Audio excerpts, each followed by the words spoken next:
们经常会被盗中或被手考，对不对？后写第一件事情考的一件事情是什么？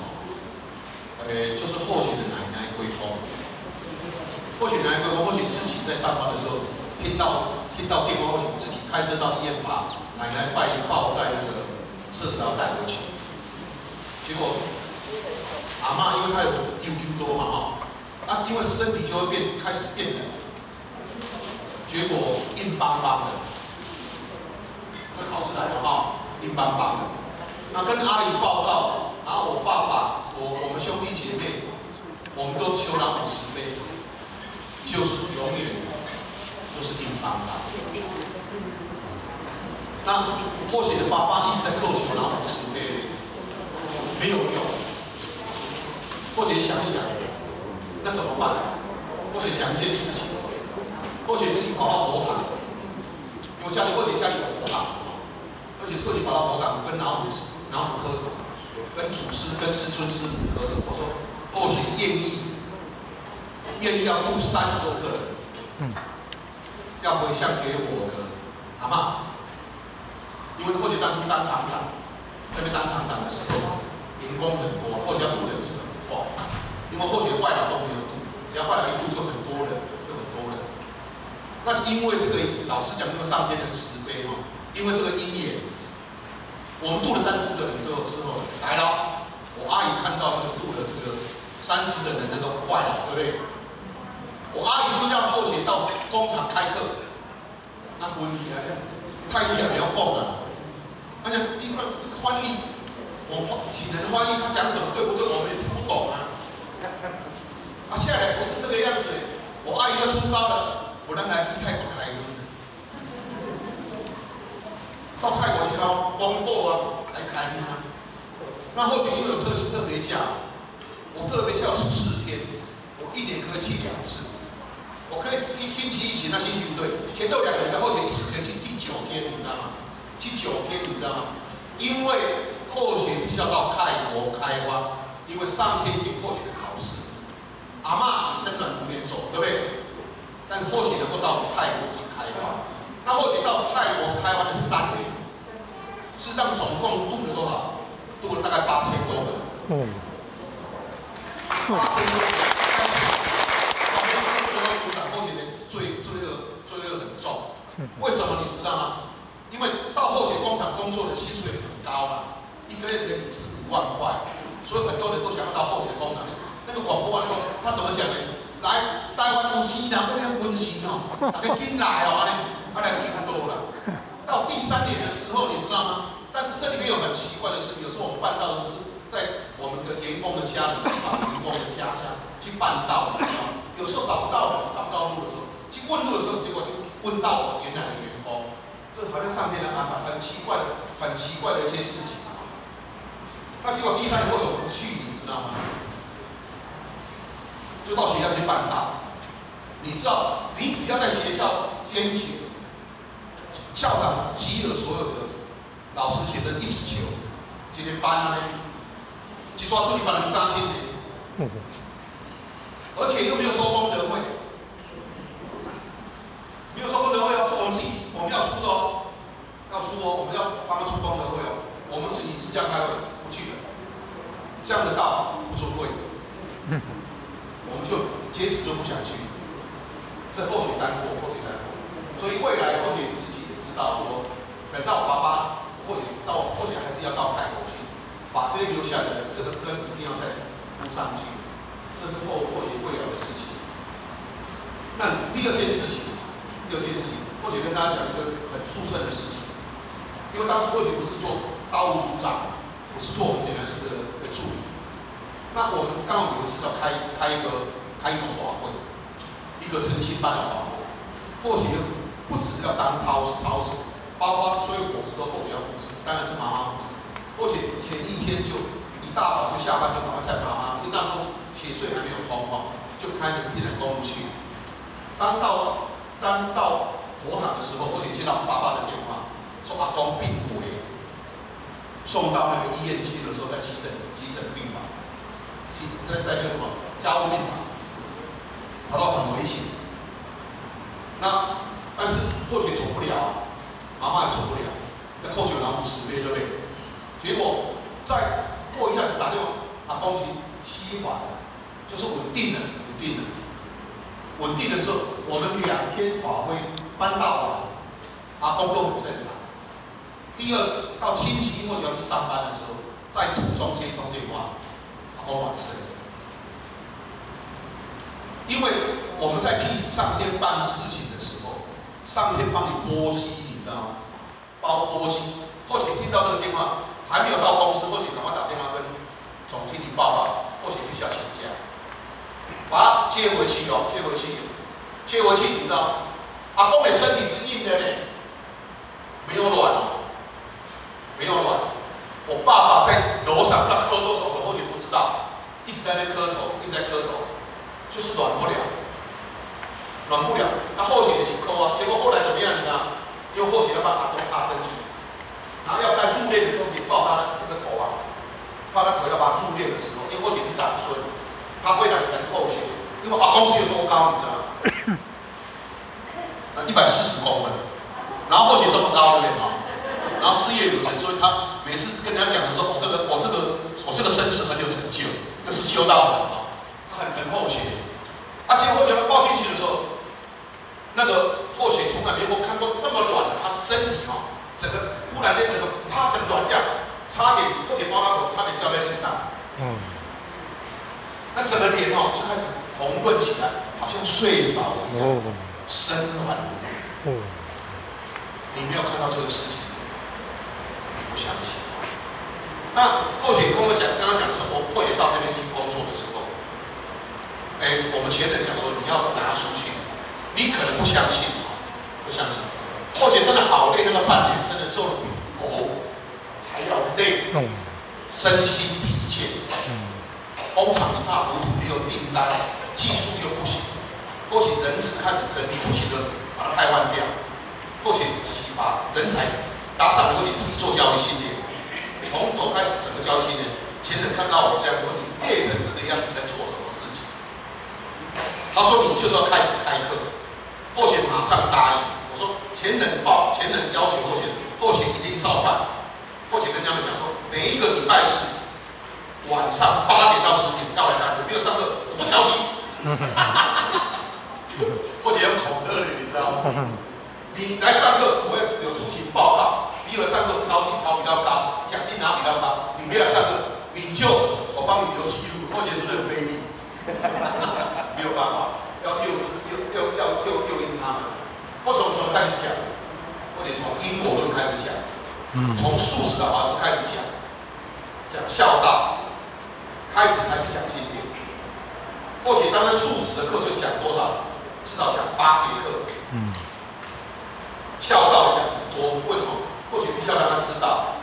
那后来就点燃师就有过去办到，每一次记得或许跟点燃师讲说，对不起，你来的时候，或许不能够一次办那么多，如果一次要办500个很简单啊，或许不同意。我说一次来，我会帮你调查过。好的骨灰才会让他来求道，就是这样，一次带30-40个这样。那你知道吗？中国会抓，对不对？或者用什么方式，你们知道吗？求道的人我们的求道人最高有拿1000块人民币的。我觉得要收功德会，或许觉得或者不像泰国这样，我不收功德会，或者这样不行。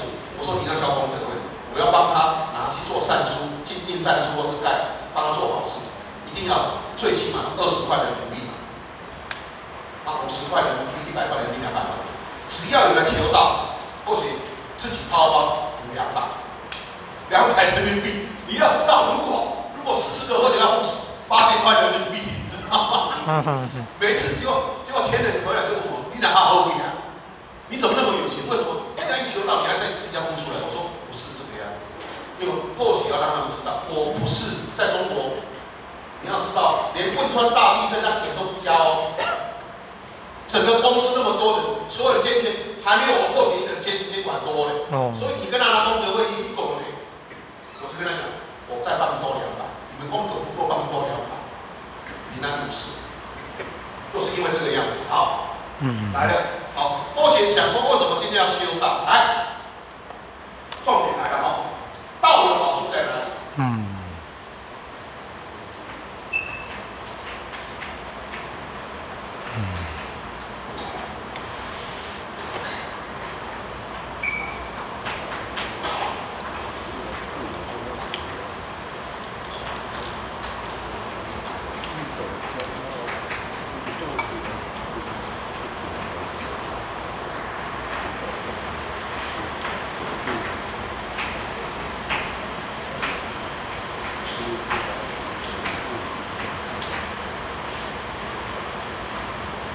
本是什么？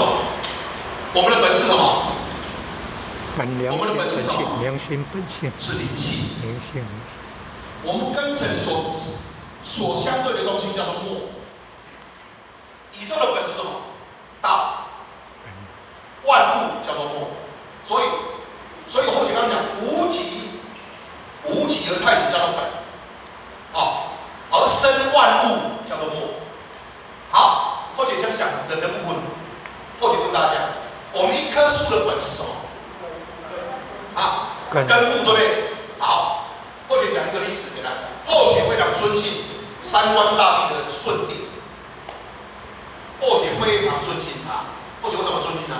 他从一个平民百姓，父母亲来害他，他孝顺非常慈孝之后，而且帮助农民，连动物都来帮他耕田。后来得知他这个是大孝子，还派了那个尧帝派了2个女儿嫁给他当摄政王，刚刚帮他观察了30多年后面才给他当皇帝，对不对？他当皇帝之后，以帝比较杰出，他儿子也非常杰出，竟然他不恶心，把帝位传给大汉，他是无私的心。或者讲到一个真正的事情，我们知道以前的寿命只有40岁到50岁，我们现在在座很多都60、70岁，对不对？很多的人，对不对？以前的人为什么生病？水里面细菌很多，没办法过滤啊，没办法烧开啊。那吃的东西是生食的，就很容易长很多的细菌。生病之后，你知道尧帝他不是那个舜帝，他做的烧的陶瓷都是窑啊，那个碗作为碗虎鸭碗，虎鸭这样做，他走人啊，或者做玻璃，你要知道，你的土要写对，这个土里面如果有一颗石头。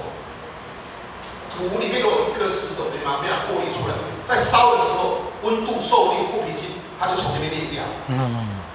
以前有没有塞？没有塞。那我现在土把它弄这个碗的时候，我要晒干。如果它干燥的那个不平均，有的地方干，有的地方不干的话，烧的都从那边裂掉，受热不平均。然后你要升温多少度？不知道。要烧多久？不知道。那冷却的是要多久？不知道。我们现在是有什么？我们现在有温度计，我们有码表，我们有多时，我可以掌控所有的温度的期限。你要知道，要把这个窑做出来，把这个碗烧出来，是非常非常困难。你要知道它的土的本质是什么，火的本质是什么，火的时间是什么。你要知道这个本末，你才可以把这个东西做出来，那叫智慧。今天我们求道，师尊传给我们3宝，你有用你这个智慧吗？你有大用吗？好，是有忠实，做任何事情，忠是什么？目标。我们今天求道了，我们目标哪里？来，大家问大家，目标哪里？要不要回礼天？要。好，要回礼天嘛？那回礼天如何可以回礼天？问自己。功德。我目标定定哦，是有我要回礼天。我目标定定的，我有目标了才开始做。开始做的时候，知所先后，是什么？知本。知本。你要知道根本，你才能够把事情做出来。没有你不知道根本的时候，你不知道顺序应该怎么做，你的东西会反掉，东西会做不出来。或者举个例子，你在台湾有没有很厉害？你知道台湾是现在整个很多的媒体里面都在称赞台湾，你们知道吗？都不知道啊。我就举一个例子，你知道吗？现在在中东是不是石油产很多？像杜拜不是全世界最有钱的吗？对不对？它出产什么？石油。那它土地是不是沙漠？它可以种东西吗？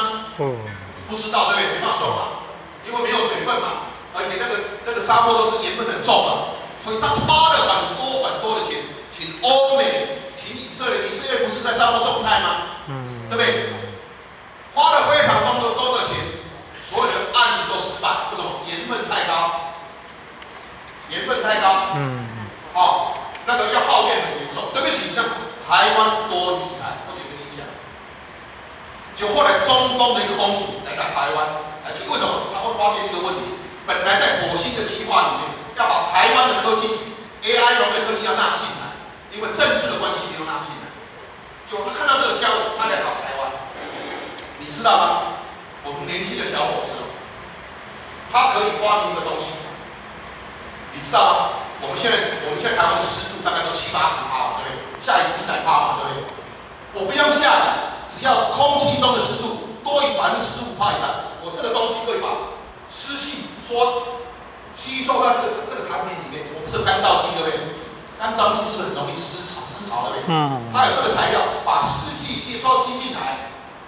他们老百姓可以用这个东西在上面种他的蔬菜，可以种他的水果。而且怎么样？当他试成功的时候，你要知道哦，你知道台湾怎么做？你是沙漠嘛，我们叫因地而制宜。他怎么样？知所先后，我知道了，白天很热，结果怎么样？他用白天跟底下晚上的温差的系统，用太阳能抽地下水，把土地挖下去了，挖下去的水的温度跟上面温度是不一样的时候，把它同时盖起来的时候，用 AI 控制。我知道这一颗种子需要多少水分，这一种子需要多少的粮食，它产生出来的它的水只要40%，它的产出多了40%。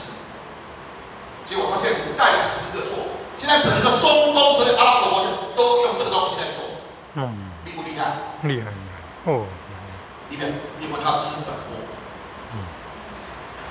好，这个厉害了哈。还在6道轮。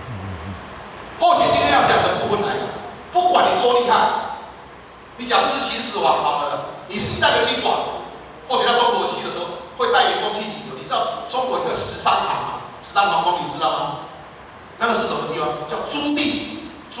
明朝朱棣的时候，他迁京到北京的时候，他的13皇帝是什么？你知道多残忍？人类多残忍。我死的时候，我希望我可以活过来，所以活人陪葬。很多宫女，很多的百姓跟着皇后，跟着皇帝陪葬。所以去那边的时候，只要照相，跟旁边都出一个人。另外什么？那个烟气不散，后来那个都要封锁，不让他去。我们今天为什么道德尊贵？我们看好了，何老前人，一个从中国过来的，圣老前人，你知道为什么叫中信主？因为圣老前人在哈尔滨的活党叫做中信堂，所以吴敬老前人会怀念圣老前人，所以他现在叫做中信主。事实上，我们都是属于基因主，对不对？真正为道牺牲奉献的基因主是这一支的。不管是夏前人、张前人、邱前人、盛前人、何老前人，他用什么？用生命，用他的人生为道牺牲奉献。今天他可以到里面去，这种果业是超乎所有的东西，他已经不在6道轮回里面了，他已经跳出6道轮回里面了，这才是真正的功德无量。在座不是大家后学吗？我们可以承接多少的众生？因为什么？你是个菩萨，或度了一位菩萨的时候，他的功德是生生世世在度报中，那才是真正的功德。所以当你要知所先后的时候，你必须要了解，让你的本性能够显现出来。或许举例这个例子，来了。或许为什么能够做那么成功？老实讲，像这个产品的时候，为什么我们会做到？当初这个产品是我们的玻璃是交给秦创再交给广达再交给Apple， 结果怎么样？广达说那个秦创说我的玻璃不良，然后秦创交到广达去的时候，广达帮他退货，因为秦创很有钱嘛，他是波台股的企业，很有钱，可以跟他扣。所以我们3家企业经常跟 Apple 在吵架，后学刚刚搬过去的时候，后学不是说开始上课吗？后学真的跟你讲，你只要为道牺牲奉献，上天会帮忙。从此后学一开始上课之后，整个公司的业务开始一帆风顺，人缘好交，订单一直进来。当到一个稳定的程度的时候 ，Apple 来找后学。后学不会讲英文的，后学没有读什么书啊。结果当 Apple 的高阶主管来找后学的时候，他是一个印度人，他是麻省理工的博士毕业的。我们来的时候叫鸡同鸭讲，因为后学只有解说讲可以只能弄。他也不会讲华语，我们竟然可以沟通2个小时，用笔画。因为后学是他来，我就设计一个生产线给他，因为后学对玻璃的了解，所以后学可以把生产线把它来出来，在地上画生产线。你知道后学讲2个小时，跟我讲一句话，我给你设备什么时间可以生产出来？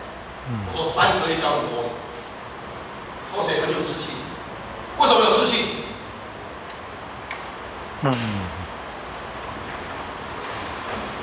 或许我怎么讲，在讲吃的部分，我们知道台湾现在很进步，对不对？你知道吗？张忠谋他现在每天还10点起来看书的。你知道那个苏志峰吗？他是麻省理工的博士，对不对？你知道那个苏志峰跟张忠谋他讲这个字，他说我不厉害，因为我说我在对我不同的地方，我必须要去了解他，我摸懂这个东西，我才知道我这个东西应该怎么做。所以他下了很多的功夫，我知道他的特性，所以我知道这个顺序应该怎么做，叫做吃。然后书中讲的，你现在年轻人，他给现在你要找最困难的事情来做，你才成就才会最高。我们现在人生最大的重点困难在哪？我们要成佛，成佛简不简单？不简单。既然成佛不简单，是最困难的，我们反而要挑战最困难的东西，你才要真正的成就你自己。你如果不挑战你自己，你怎么知道你有多重？我们会碰到很多的考试啊，考虑都倒吗？不是。所以黄德兴讲说，今天的年轻人，我只重年轻的一件事情，你碰到很多事情，打倒了再爬起来，打倒了我永不放弃，我今天才会成功啊。修道不是这个样子吗？你知道我们的前辈，我们的老前辈，我们师尊，我们师母，我们的道长，我们的前人，他吃了多少苦？他离家企业，一个人单独来台湾，连台湾话都不会讲，而且中国战争，他整个财务都断掉了。你知道他们多苦？为什么？他永不放弃。我今天追求的东西嘛，我要追求最困难的东西，我势必要成菩萨成佛，这是我们人生共同的目标。所以今天一贯道的书生在这里，或者讲这个号，结果因为这个产品进来的时候，3个月的时间，或者碰到很大的困难。进来的时候，后期开始运作，3个月整交了第一批的玻璃进去了，到广达去。这个那个 Apple 的高管就带后学一起去。我总共交了大概是1万多片进去。进去的时候，结果那个广达派一个那个处长，里面有总共5个处长，处长上去就已经总经理以上了，台湾人来不会讲。他说我没有经过广达认证，他不收这个玻璃，或者玻璃要进去了。你看那个 Apple 那个人，他就一打下去，找你们可以做决定，说你们不干，很凶哦。Apple 真的很凶，我现在给你唱，他不是 Apple 可以凶，他或者不能凶他呢，结果你知道他找谁来集合？他找一个台湾的最高的主管来跟后学集合。你要集合到后学里面的一个台湾人从美国回来的干部，他会讲英文，因为后学会讲英文。他气到发抖，他说他想拿用椅子来摔来打那个谁，那个广达的那个高管。他说讲的话呢非常难听，非常不中肯，你赶紧考试的啦，你赶紧升了表示那种难听啊。好，当然检查过，开始交玻璃。交玻璃的时候，刚好碰到过敏，过年他们不休息，或者要回到台湾来开管理生产会，因为或者负责在昆山厂，所以后者比较回来公司开会，结果广达出招，他要联络后者，因为后者在台湾，他说他怎么样？他刚开始是打电话给后者讲说，哎，叫后者要去的时候他是怎么样？他说，我要6%的，他要拿。cost 大概6%，他6%，我了解，我了解，我刚当时跟你联络，我说我可以向你0.3%，全部判退。我的玻璃已经上线了，他说我的良率非常高，是说比那个红海交过来的玻璃，我的良率是最高的。他说那今天价给6%，我说不行，我叫你6%，我一定亏钱。因为我要买中国股票，所以价格要比较低，全部判退。我车子开到美国，他们全部判退，全部玻璃全部判退。就后来我回台湾开了，他说我的玻璃交过去，我的不在台湾，他就一直跟 Apple 注下，一定要注下来，他就一直在反对后续。那你上或许台湾打电话到中国去。那时候过年，你看员工都会在中国很奇怪，就是员工又住得很远，他们大概都会离家，每年都会只有1次，他会提早走。我打到电话给我员工，我说对不起，那个玻璃被判退。那我的干部呢？那个都有求导的干部，这个干部现在是在中国开了一家玻璃加工厂的老板，他打电话给我去，他说我带你亲戚，你知道过年前天晚上亲戚你到底什么时候出来？大年初一的下午去，帮我家，你都是一晚的，将近10几个小时，把所有东西都看完，交出去，然后他跟打电话过去讲说，厂长你好好休假，我帮你办妥，我们是这样刁难，做生意没有那么简单很多的东西你要搞清楚。但是我们在修道的过程当中，后来写错，你为什么你知道？因为 Apple 的生产就是要停线。它就会扣款，而且它固定一条线，一天要生产多少的玻璃，生产出来赚了多少机台出来的时候，这个设计台交出来的时候，他们是有业绩的，所以他只要员工看到后姐的玻璃，就抢着要，所以后姐只有一条线，为了变多少？变9条线，一条线变9条线，可以讲说60%、70%的单子都在后姐公司做，尤其后来他们所有 Apple 只要做玻璃的东西。他们日本的一些高级工程师，包括做对玻璃的、对油墨的东西、对膜的东西的，他只要是东西都会到后勤工厂来做。一些日本人，他的公司都在 Apple 上班到将近20年以上、17、18年以上的，或是新加坡的，他们都到后勤来公司来跟后勤研究东西。这样子，我们是这样搞的。尤其后勤为什么尽量产生？今天我想感谢大。我们今天不是讲布的东西，对不对？讲丝嘛。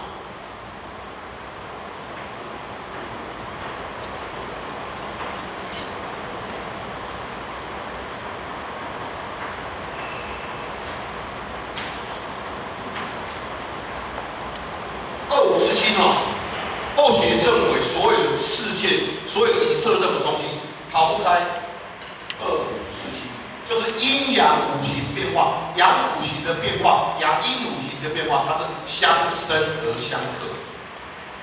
结果 Apple 跟后学出一个难题，他说我要在玻璃上面，因为它这个 Apple 的这个 mark 是在它的框上面。但是我这一款，它要把它印在玻璃上，结果它要用银色的东西来印。但是银色的东西它变成什么？它是银片，是片状，是颗粒的。所以要印出来的时候 ，Apple 的问的这个 Apple 是不是苹果不是这样子吗？然后这样子，然后这一个叶子哈，1、2、3，这叫4间，要放大镜一看不能够生出来。但是问题就是以物理的特性，以这个材料的特性来讲，要印出这东西是不可能。他就在公司试了3天，他说这样还是不行。我说你回去好了，或许跟他讲，我要知道这个油墨，我要知道这个油墨里面有什么东西。你这个金属，你这个银袍，它的尺寸是多少？我要知道。里面加什么东西？它会因为温度、因为时间的变化，我都要知道。你要把这个资料给我。因为我知道这个尺寸的部分，后期就找网板公司，因为网木也是从日本做的，我找日本公司，我要知道你这个网板它的现金多，它出口量多少，我要知道东西这个东西我应该做多少货物的时候才可以做。结果当我去吃的时候，去了解的时候，怎么样？因为在印的时候，我们东西在跑的时候，我们要知道，我们对易经呢只有2个字，一个顺跟一个应，叫顺叫做顺应大自然。我们不违背自然，我们不改变自然，因为我们是自然的中的一份子。你只能够了解自然的规律之后，了解自然的规律之后，从中间去加强、去升华它，你就成功了。你千万不要想说你要改变自然，自然是不可考的，绝对不可以去改变的。因为我们知道，所以我知道这个颗粒没办法变，我要找出它破旧的问题，所以我用逆向式，用反向的东西。我用这样来印过来，我用这样网板做出来，我这样印过来，结果那个日本人来找后学，那个日本 Apple 的那个高级工人找后学，他问后学你怎么印出来的？你知道后学怎么回答？我不会告诉你。他说你为什么不告诉我？因为你会去告诉我另外一个例子。你现在不相信我，对不起，我不能够相信。从此这一款玻璃全部都在后学身上做，为什么？所以我们学道，我们在学道的过程当中，我们讲说要有智慧，般若智慧。般若智慧是要经过不断的冲击你要去了解。你如果对东西的不了解的话，你怎么去突破它？没办法突破它。所以从1条线到9条线，你知道吗？后来他就或者是到18条线，说你根本骗我的。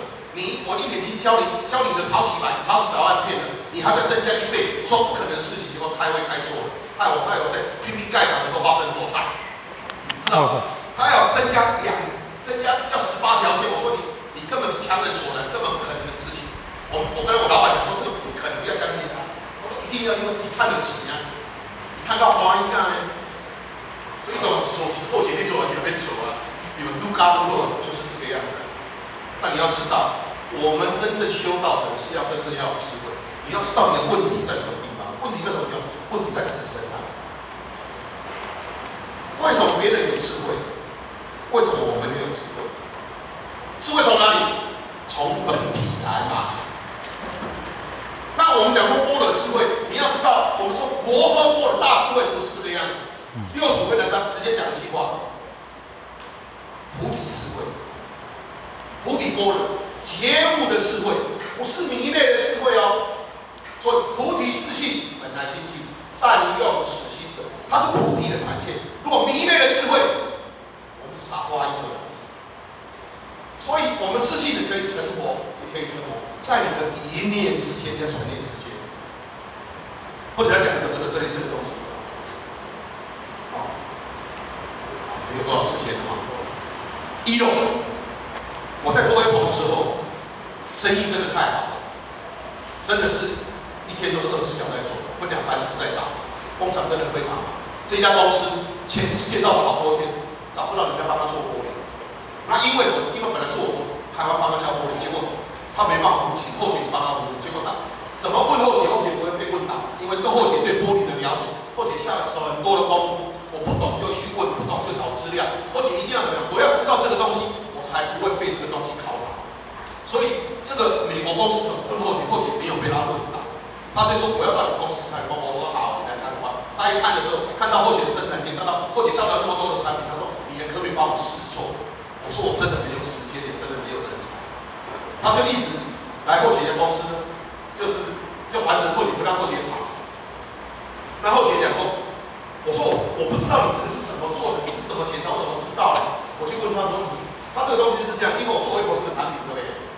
这个产品卖大卖，你知道吗？因为 Apple 这个产品是找不到一根螺丝哦，这个电脑找不到一根螺丝哦。那个贾博士说，我一根螺丝都看不到，所以他们 ID 啊，他们 ID 在 Apple 叫做上帝。结果那个贾博士趴下来，在连框一根的时候就把 ID 开除，不要碰，不要。他东西卖得太好了，真的是卖得太好了。那因为这一家公司想说，我也要做一台产品，结果他就用声控的。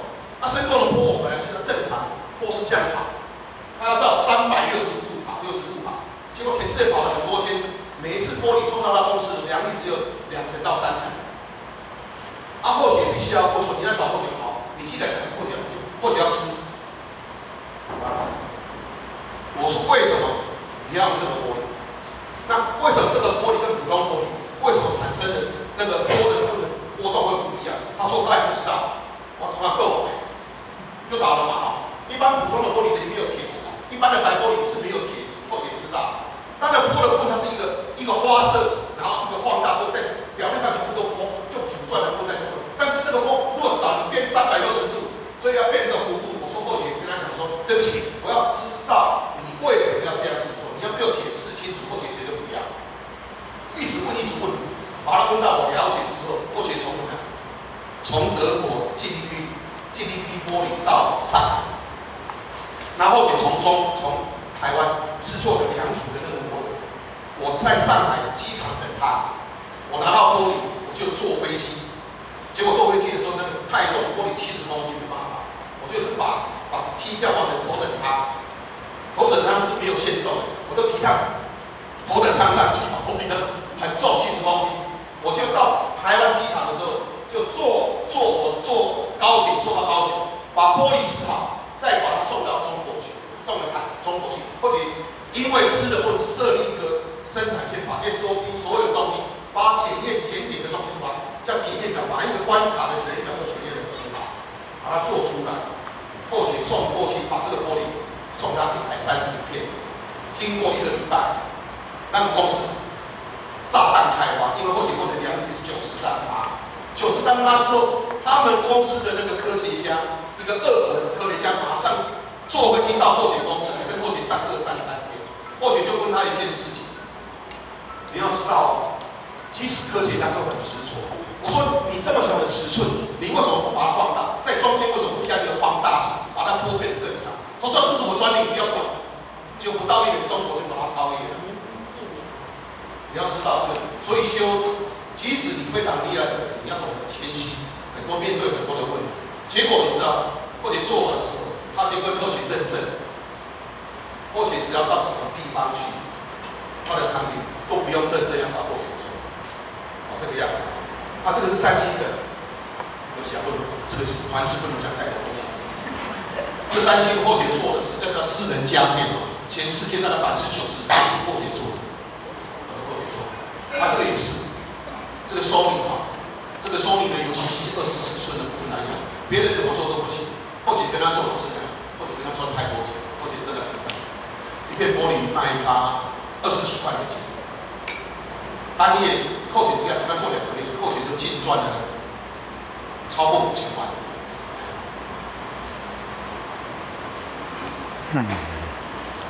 好，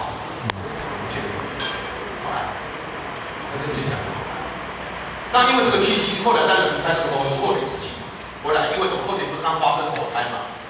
发生火灾之后，结果那个谁，后期很厉害，后期很大，那个地方挺大，那没有问题的。结果后来怎么样？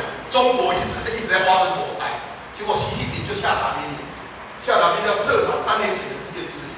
后期刚好回来休假，你知道吗？结果那个他们要找后学，说不要去，后学就离开。就坐飞机到上海，就马上坐到深圳，隔天就回来台湾，就没有再过去。但是后来自己开公司来，为什么？本来或许讲好的话，应该是怎么样？或许跟老婆讲说，我只要有足够的钱，我是要好好的修道，人间失意，上天分雷，对不对我跟老婆讲，我好好修道，他说好，那就发生火灾，让后姐回来，后姐去找我们前人。前人后学要来修道，结果在总坛住了几天，受不了，就赶快跑回来。他说：“我前人跟后学说，我本来是认为你是个大丈夫，原来你还是不过是凡夫俗子。”结果后来又去，或者因为后学很多的技术，或者想在后学，就我在苏州设的厂，大概投资了1亿6千万。有一天。或许做一个梦很奇怪的梦，因为或许到总坛去见我们前人，没有梦到跟前人讲什么话。走出来大门的时候，上天有一个声音跟我讲，你去试水，不知道是道长还是老师讲的话，他就跟你讲去试水。结果好死不死，隔天有一个叫试水室的一个副书记来找后勤，你知道吗？因为当时后勤有申请很多的专利，好，这个没有时间，后勤可以讲说，可以在玻璃让它不会产生雾气，可以玻璃在上面不会长菌的。那个玻璃只要做盒子的话，里面没有细细菌的菜可以放很久，肉可以放很久不会腐烂，不用冰。后勤都有做一些测试，而且送到 SGS 都通过了，所以他们公司要找我进，他要给后勤土地给钱。事实上，老师跟各位讲什么？诸事是哪里？周公、孔老夫子，我们师尊师母开荒办道的地方。到了前你应该要后学回来办道，后学不知道。结果后学期已经跟他讲，签约了，工厂盖了。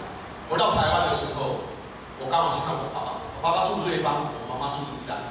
我去看爸爸，爸爸就那规豆店的彩虹超生的，后学这边有没有对我掉下来？讲超生的菜，啊，又跟我弟弟住。然后妈妈在那边，我说我爸爸，我你吼，咱搬来去啦，我搬，我为什么？伊讲附近甲祖先拢袂食，我爸爸你起来，我来我甲祖师保会，甲老庙保会，咱等刷来去啦。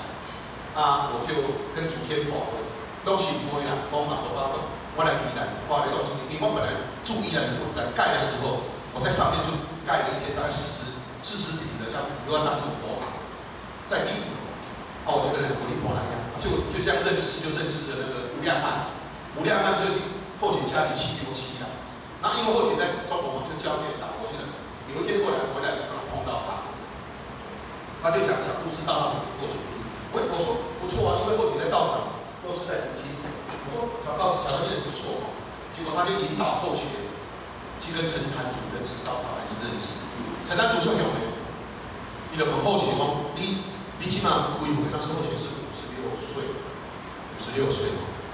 啊你讲你食一年700年，我说后勤食700年无。伊讲啊，那你想无问题，那你去代表你谈的是像那银座啊，那后勤把它听说银子是谁在用的？贵啊！哎，你讲我印度地工啊？我说后勤听到说，啊，我印度地工，伊讲我就银座嘛，你是叫印度地工嘛？我在想这个事情，我讲啊无要啊，伊讲啊无你安尼，你就是反正伊就讲啊，反正就无切塞啊，因为那时候因为后勤在管理公司的时候，脸相不是很好，后勤的脸型就怕很严肃的哦，然后因为在工厂管员工的时候都是这样，就打下来滚蛋这样子，后勤不会这样，很气势很强。他说你反正正式时候，你反正你回来的时候，我们又不认识，你不用来。他说你出力的起来，你这样玩好钱的，你抬得起就好。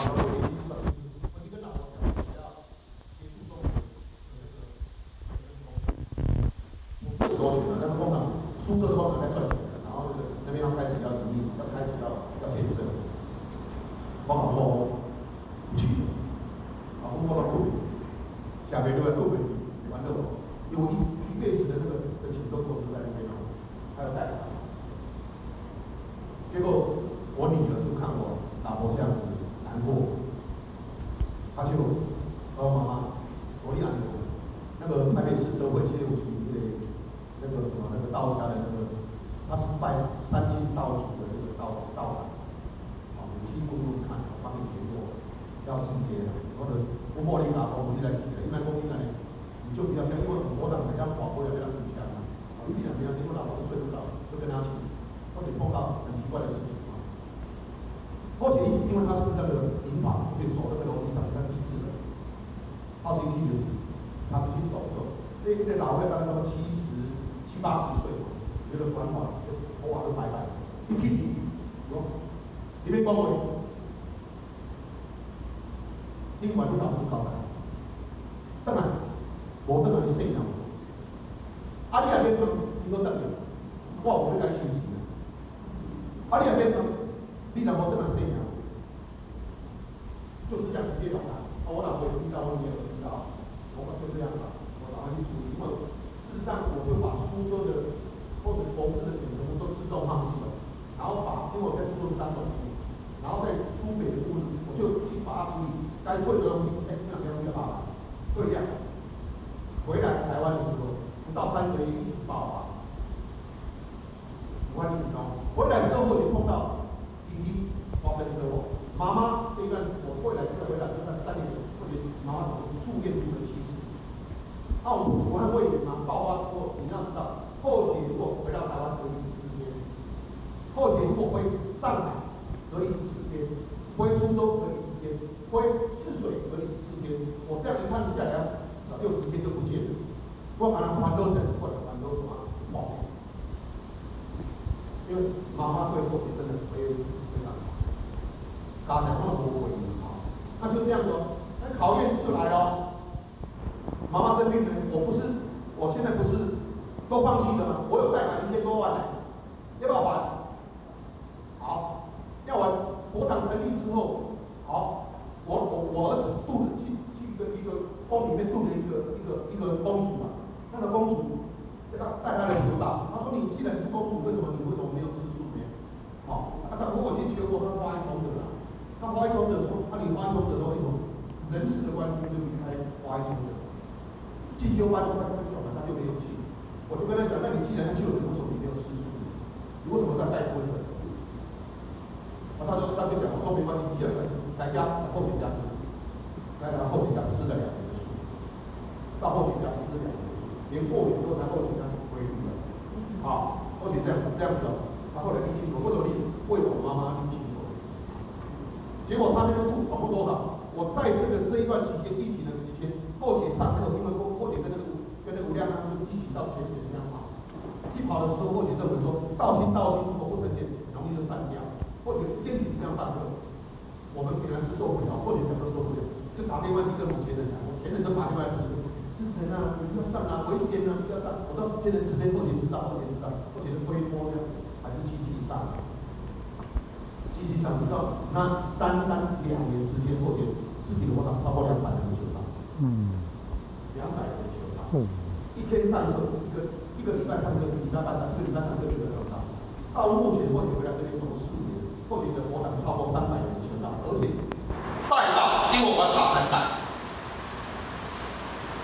查到爷爷都不准做沙业，不当场所都不能够有。如果有的我们仍然是不顶的，灵敏都过完了，给他把他赶出去。很严格嘛，没有求道带到哪里？带到花一重可就带200多个求道。你说你看，我们才短4年间度的人超过600个人，没办法。我们开课要煮给那个道亲吃，求道要煮给大家吃，老婆也非常美，而且老师又跟，因为他们是有移动看得到老师，叫我老婆一定要开素食店，因为宜兰的素食不是很多，到8点之后就有素食吃，叫老婆开素食。素食开的时候可以让大学生很多在外面来的人都有素食可以，又度了蛮多的人来求道。是这个样子，但在这最后的时间，弟弟发生车祸，教务处在进去。你知道弟弟发生车祸的时候，老实讲，我去看他，刚好疫情嘛，都没办法进去。也凌晨12点多接到电话，我马上赶到基隆长庚区的时候，一下来到我就跟儿子讲说，你跟我去一趟，我怕这个这么大，而且或许爸爸怕有点打瞌睡，或者你跟着去。去的时候你知道吗？因为他们公署有特殊的功能，他请他们的那个谁，他庙里面的主神来看我弟弟，因为我弟弟一直在练出血，撞重新撞进去了，这个骨头碎掉了，碎掉没办法开刀，为什么？一直在流血，在流血，连那个什么，我们的7天前都没办法靠近。你知道后勤从宜兰开始，在佛堂磕头车，一直从沿路就迷了救口神，一直练到医院去。后勤去看他，结果只有求谁？求老师吃。我要度多少人隔墙？度67个人隔墙。他的儿子跟老婆就吃素，把病救回来。那段时间，过去真的是修道的过程是很，为什么？因为每一天又怕讲不开了。我每一天早上11点一定要到长庚一趟，晚上8点到长庚一趟。家里有很多事情，爸爸妈妈都在吵，很忙到后期的时候，有时候开始都会睡着。我老婆很生气，她说你这样下去的话，你如果发生事情怎么办？或者花大脾气哪里再耍，或者脾气很不好。你要知道，很多的考验在台上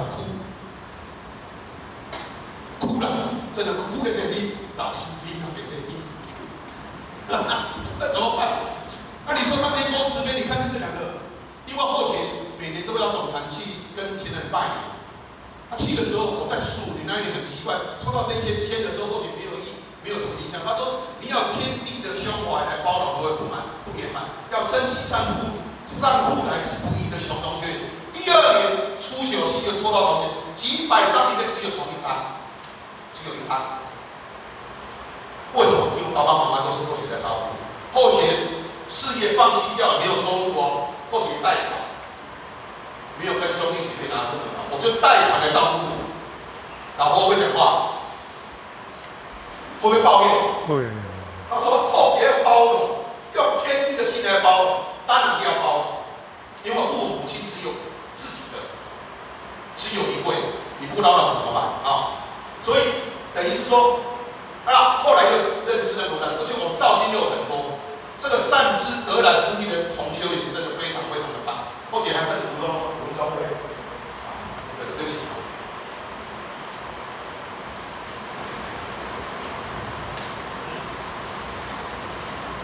后来想一个比较实在的，后姐的母亲在3年前回空了。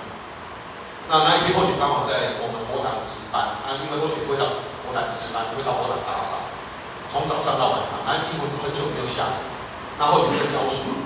那天回去的时候，后姐问妈妈说：“你吃饱了没有？”第一件事，她说：“他肚子饿，后姐就用哑瓶给他喝，因为他牙齿会出现一些困难，他就跟后姐说他要回去，我说我要回去哪里？他要回民国。我说你是不是身体不舒服？他说不是。你如果说身体不舒服，那我就带你去看医生。他都不用。他说他想要睡觉，那我就带他到房间去睡觉，因为我老婆在做厨师，后姐要去帮忙他。那时候很开心帮忙他。结果儿子8点多，他一定会每天回去看阿嬤，因为他阿嬤带大，他去看他。他跟我讲说，阿嬤好像状况不适应，他说他很累，想去睡觉。那我到11点或者去看他，说睡得很好。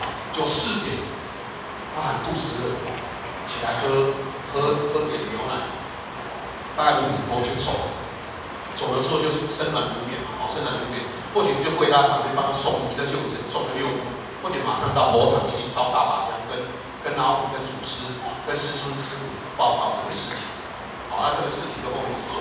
那奇迹来了因为我们想说，妈妈归公想说来办求道，来把功德回向给母亲。在头七的时候，本来是有5个人要来求道，那甚至有一个人，在你吃完饭挂完号的时候，他吃饱了，他说他不想求，他说没关系，1年不够，我就8求个。另外3个人出不来。那因为在前面的2个月的时候，因为我们家里有办事道，有一个道亲，他年纪比较大了，大概70几岁，身体不好。我们家在5楼，他就用我们的轮流把他背上去，那天办道办得非常成功。结果走的时候，你知道吗？第9天往生了。往生了，他老婆打电话过来说，他我老婆，我后期讲不出话来，求到第9天就往生了。你抱老公就说嘎在一句，或者心就放下来嘛，就嘎在一句，或者赶快就带道亲到家去，把他送回去就往生。结果什么？在入殓的时候，你知道吗？身软如棉，那个藏医社人要拿他的时候，身体太软，就掉在地上2个洞。然后不一样那个不会拿一定当一等，都丢弃。到了殊胜之这，我来讲，你上面那个鱼都，你找我给他出那个，你哎，结果一直拖，就没有来求道，你知道吗？或者跟他催，他就不来求道。结果妈妈那一天5个人变1个人了，1个走掉，3个不来，剩1个。我就是跟妈妈烧香，妈妈今天办道，头七办道是希望能够把功德回向给你。一烧完香，电话就来了，就那个往生的那个儿子跟那个孙子，我今什么时候可以求道？今天上来。那天办了。第2期3期的时候也是一样这个情形，结果怎么样？一样是一样，3个小朋友是衣服都湿了，说没办法来。后面还是一样，另外一个他的求道就带他妹妹来，后来怎么样？我说你看他，你又是一样的，第一次没有来的那个打电话来，又3个又来，那又半年。或许认为说，因为时间的关系啊，或许认为说我们在修道的时候，重点啊，道尊啊是在修，道贵是在行。我讲修行，不修不行，不能够成正，一定要注意这个事情啊。哦，道不是说不是路。我时间不关系，我告诉你。来，结论：如果你认为道是真，认真，真正要真心当真，用真心来做。作为一个真正修道的，要效法白羊三圣，我们要效法我们的净地三圣、心意五圣，邪修讲半邪。洪老师讲：知进退除亡，知进而不知退就完蛋了。进退有序，有些生死存亡之际的时候，他回应那个老子讲的“内无主而不立，外无政”，他回应他。他说：“我在生死存亡，在进退之争，我的心不失其正，我有胜利。修道就是以这个为目标啊。”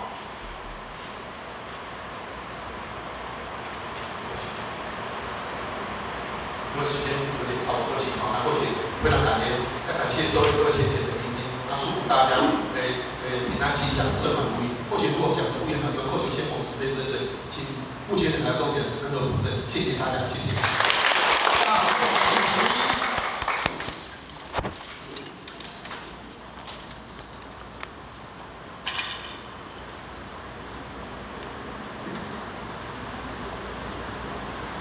那谢谢讲师慈悲，前道一公，分道一公，我们在